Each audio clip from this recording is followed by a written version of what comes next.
بسم اللہ الرحمن الرحیم، الصلاۃ والسلام علی رسول الکریم۔ اب جو میں نے بات کرنی ہے وہ ہے والدین کے حقوق اور اولاد کے حقوق، یعنی کہ والدین کے اوپر کون سے فرائض ہیں کہ اپنی اولاد کے پورے کرے، اور اولاد کے اوپر کون سے فرائض ہیں کہ وہ اپنے والدین کے حقوق پورے کرے۔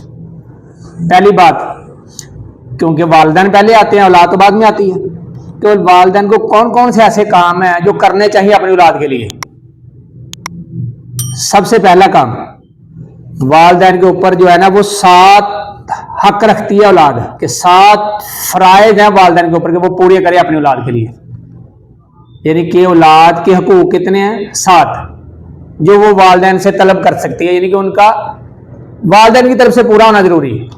پہلا، کہ جب بچہ ماں کے رحم میں آ جائے، پیٹ میں آ جائے، تو اس کا خیال رکھا جائے، اس کی والدہ کا خیال رکھا جائے۔ پہلا حق دیتا ہے یہ اسلام بچے کو، کہ اس کو والدین کی طرف سے ملے، کہ اس کی والدہ کا اس بچے کی وجہ سے اور زیادہ خیال رکھا جائے۔ پہلا حق۔ دوسرا حق، کہ جب اس کی پیدائش کا وقت قریب آ جائے، پیدائش ہونے والی ہو، پیدائش کا وقت ہو، تو اس کا بندوبست کیا جائے۔ اس کا اگر کہیں اسپتال کی ارینجمنٹ ہے تو وہاں جایا جائے، کہیں دائی کی ارینجمنٹ ہے تو وہاں جایا جائے، یعنی کہ جہاں بھی اس کا بندوبست کیا جائے، اس کے بندوبست کرنا والدین کے اوپر فرض ہے، حق ہے والدین کا کہ وہ پورا کریں۔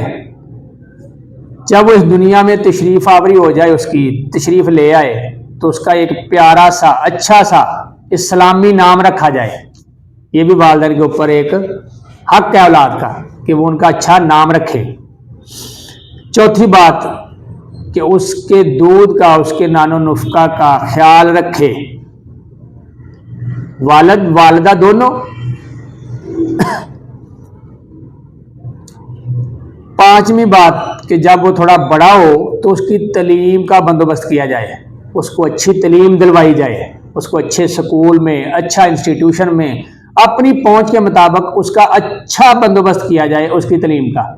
اور پھر چھٹی بات، کہ اس کی اچھی تربیت گاہ کوئی دیکھ کے اس میں اس کو داخلہ رکھا جائے، اس میں وہاں اس کو جمع کروایا جائے، اس کی تربیت اعلیٰ طریقے پہ کی جائے۔ یعنی کہ یہ بھی والدین کے اوپر حق ہے اولاد کا کہ اس کی ایک اچھی تربیت ہو تعلیم کے ساتھ ساتھ۔ صرف تعلیم ہی سارا کچھ نہیں ہوتی، کیونکہ آج تعلیم اگر سارا کچھ ہو تو بڑی بڑی ڈگریاں لے کے جو اس دنیا کے فرعون بنے ہوئے ہیں، کافر بن جاتے ہیں، فرعونیت کی اعلیٰ ڈگریوں پہ چلے جاتے ہیں، جو اپنے آپ کو اس ملک کا کیا، اس دنیا کا پتہ نہیں اپنے آپ کو کیا سمجھنے لگ جاتے ہیں، تو پھر وہ نہ بنے اعلیٰ ڈگریوں والے۔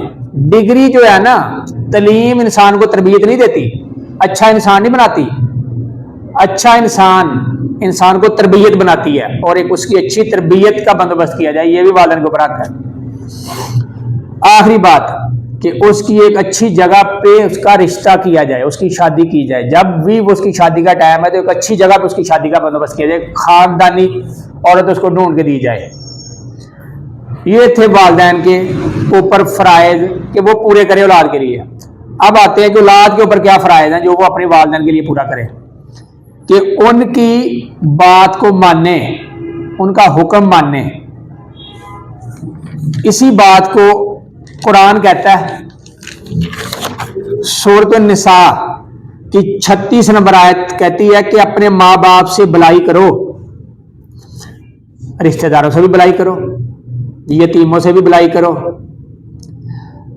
محتاجوں سے بھی بلائی کرو، دور پار کے ہمسایوں سے بھی بلائی کرو، دوستوں سے بھی بلائی کرو، اور راہ گیر سے بھی بلائی کرو، اور اپنے غلاموں سے بھی بلائی کرو۔ مین بات جو بات کر رہا ہوں وہ یہ ہے کہ اپنے والدین سے بلائی کرو، ان کا کہنا مانو، ان کی خدمت کرو، یہ آپ کے اوپر حق ہے۔ اگلی بات، سورۃ مریم میں حضرت اسماعیل علیہ السلام فرماتے ہیں کہ اللہ نے مجھے اپنے ماں سے اچھا سلوک کرنے کا کہا، اچھا سلوک کرنے والا کیا، بنایا۔ پھر اسی طرح سورۃ لقمان کہ ہم نے آدمی کو تاکید کی، اللہ کہہ رہا ہے کہ ہم نے آدمی کو تاکید کی ہے، سختی کی ہے، نصیحت کی ہے کہ بھئی حق مان جاؤ میرا، یعنی کہ میرا شکر مان لاؤ، میرا شکر بجا لاؤ، میرا شکر ادا کرو، اور اپنے والدین اور اپنے والدین کا بھی، اپنے والدین کا حکم مانو۔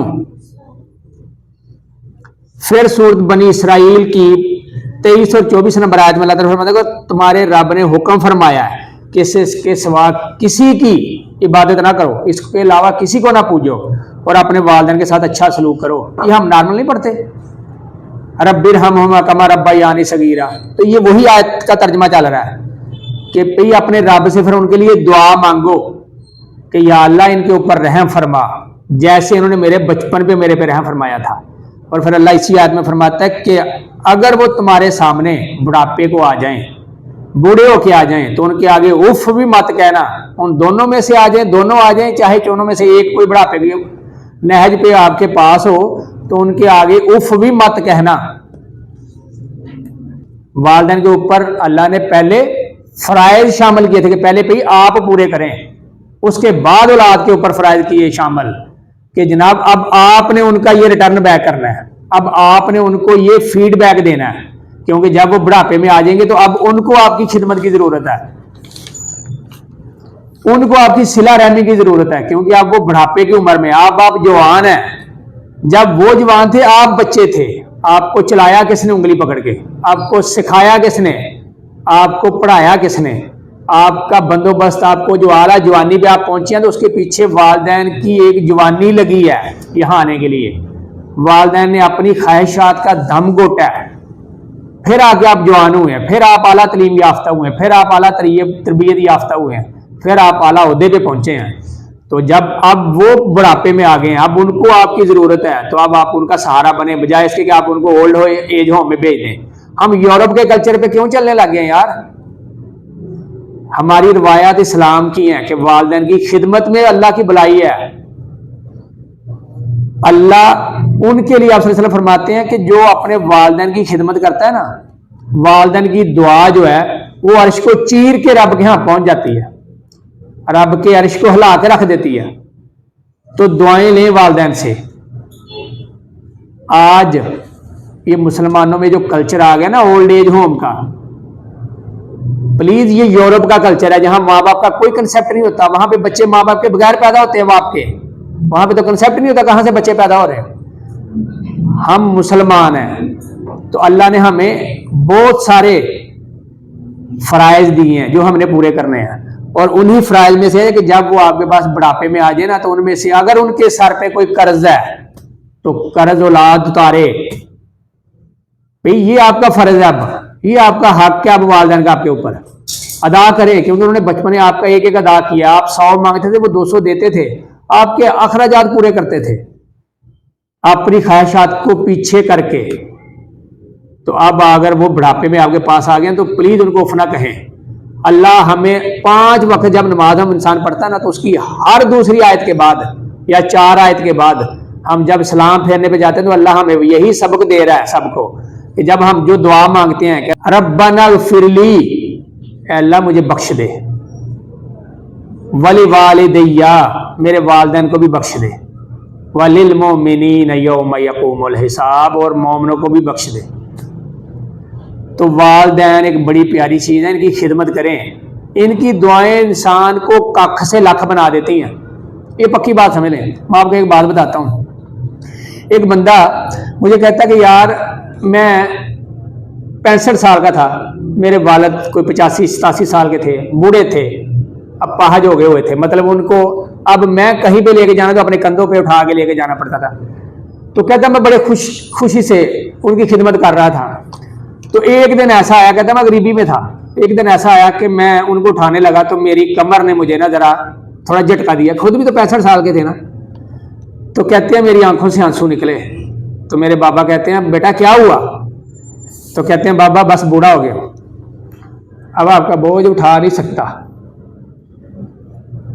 تو کہتے ہیں ایک دفعہ میرے بابا نے آسمان کی طرف ایسے دیکھا، کچھ نہیں کہا، منہ سے خاموش رہے، صرف آسمان کو دیکھا۔ اللہ دلوں کے بھید جانتا ہے۔ تو اللہ نے کہتا اس کے بعد مجھے وہ نوازا کہ آج میں کروڑوں پتی ہوں صرف اس التجا سے۔ تو خدمت کریں والدین کی، کیونکہ والدین کا سایہ انسان کو تب پتہ چلتا ہے جب وہ قبر میں چلے جاتے ہیں. پھر صرف سوائے رونے کے قبروں کی زیارت کے کچھ نہیں ملتا. پھر کیا اس وقت پچھتائے ہو جب چڑیاں چگ گئی کھیت. کہتے ہیں جا بندے نو گزریا یاد آتا بندہ تو یا مویا یاد آتا ہے. پنجابی میں کہتے ہیں بابا لوگ، حضرات لوگ، بزرگ لوگ کہ جہاں مویا یاد آتا بندہ یا گزریا یاد آتا ہے. تو یار ان کے مرنے سے پہلے ان کی خدمت کریں. اس دنیا کو بھی آپ سنوار لیں گے، آخرت کو بھی سنوار لیں گے. السلام علیکم ورحمۃ اللہ.